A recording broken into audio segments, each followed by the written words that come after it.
L'obligation de quitter le territoire français. Partie 2.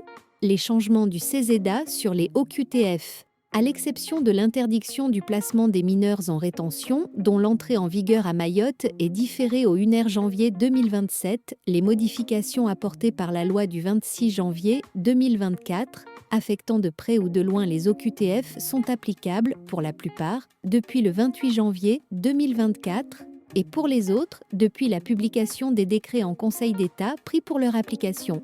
S'agissant plus spécialement des dispositions relatives à l'organisation du contentieux administratif, il s'agit du décret du 2 juillet 2024, dans le champ couvert par la présente note pratique.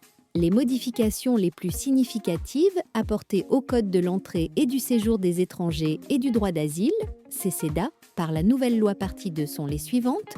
1. La nouvelle rédaction de l'article L. 730 et 1.1.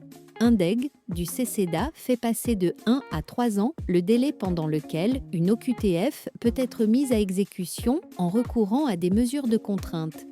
Toutes les protections contre les OQTF sont supprimées.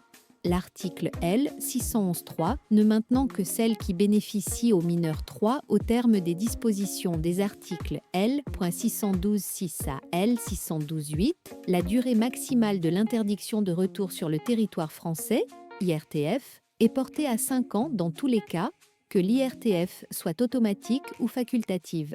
Lorsqu'elle accompagne une OQTF sans délai de départ volontaire, elle peut même être prononcée pour une durée de 10 ans en cas de menace grave pour l'ordre public.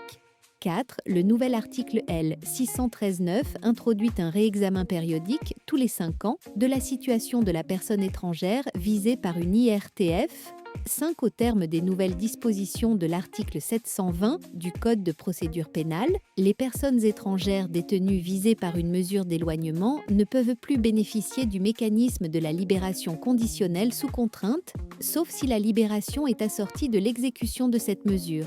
6. Le délai d'intervention du ou de la juge judiciaire pour contrôler la rétention administrative dans l'attente de l'exécution de la mesure d'éloignement, initialement fixée à 48 heures, est porté à 4 jours par l'article L. 740 et 1.1.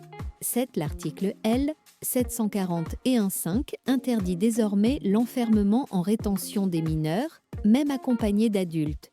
Parallèlement, l'article L. 731 prévoit qu'une décision d'assignation à résidence peut être prise pour l'étranger accompagné d'un mineur. 8. La menace pour l'ordre public.